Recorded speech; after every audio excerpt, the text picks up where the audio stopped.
What if the world isn't made of fixed identities, but of constant transformation?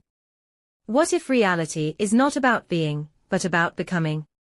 One philosopher challenged the foundations of Western thought, creating a philosophy of movement, multiplicity, and desire.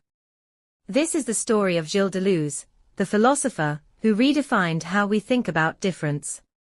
Born in 1925 in Paris, Deleuze's early years were shaped by war and resistance. As the world struggled with conflict and destruction, he turned to philosophy, not as an abstract discipline, but as a way to fight against oppression and control.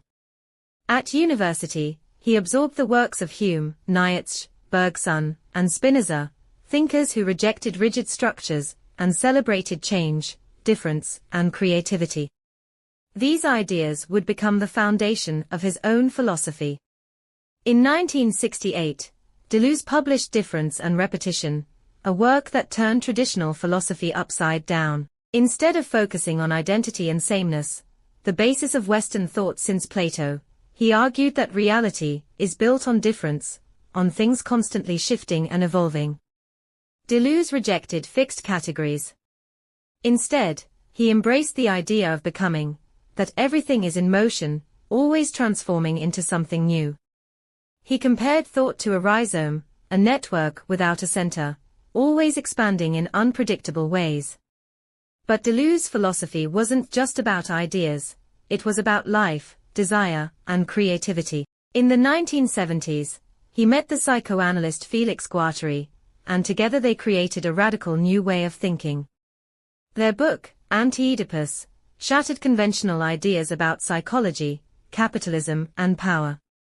Instead of seeing individuals as fixed identities, they saw them as desiring machines, constantly connecting, breaking apart, and reassembling in new ways.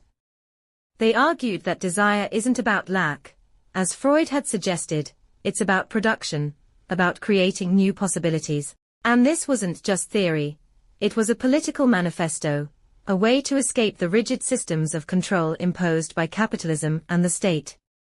In 1980, Deleuze and Guattari released A Thousand Plateaus, a book unlike any other in philosophy. It wasn't a linear argument, it was a machine for thought, a book meant to be read in any order, breaking free from traditional structures.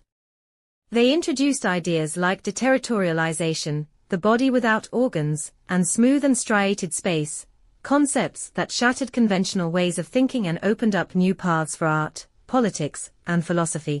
But Deleuze's work didn't stop at philosophy. He was also fascinated by film, writing Cinema 1 and Cinema 2, where he explored how movies create new ways of thinking, using time and movement to expand perception. For Deleuze, cinema wasn't just entertainment, it was a new form of philosophy, a way of breaking free from fixed meanings and discovering new ways to see the world. In his later years, Deleuze continued pushing the limits of thought, but his health began to decline. In 1995, suffering from illness that left him unable to write or speak, he made the ultimate decision, to take control of his own becoming. He ended his life, leaving behind a body of work that continues to inspire thinkers, artists, and revolutionaries. Today, Deleuze's ideas live on in philosophy, art, architecture, politics, and even digital culture. His work remains a toolkit for those who refuse to accept fixed structures, who see life as an endless process of creation and transformation.